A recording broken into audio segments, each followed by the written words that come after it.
Dag sê boere. Ons is nog steeds hier saam met Dr. Eben de Pre en ons twee het gesamentlik 110 jaar diens wat ons aan die boere en aan die veeartse gee. Eben, jy was betrokke toe jy daar op Standerton was met hierdie geweldige probleem met die kragstasies. Vertel 'n bietjie vir ons meer daarvan. Ja, dit is uitgevind dat dit eintlik die swaal is wat in die lug ingaan en dan saam met die cumuluswolke gaan dit in die wolke en dan kry jy suurreën.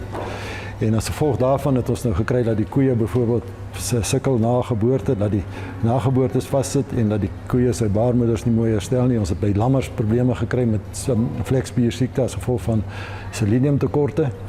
En dan beeste wat hartversaking kry, dan kry hulle die swelsels voor die bors.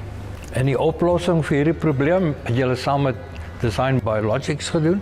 Vertel ons 'n bietjie meer van julle proewe. Wel, ja, op die eind is dit spoorelemente wat die probleem is, tekort aan spoorelemente en hoofsaaklik as gevolg van die swaal.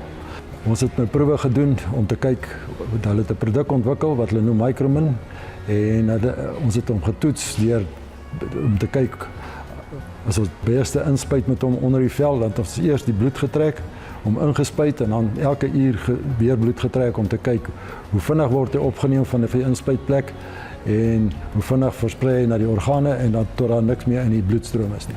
En die gevolg was, die probleem is opgelos en julle return on investment was omtrent 20%. 20% wat gesondheid aanbetref en toename in groei.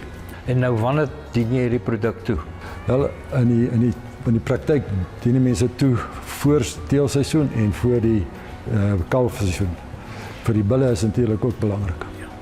Baie dankie, Dr. Eben, vir hierdie goeie raad.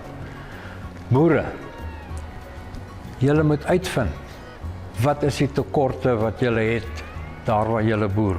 Boorgate, watertoets, grondmonsters, dit sal jou help om die regte toediening te gee.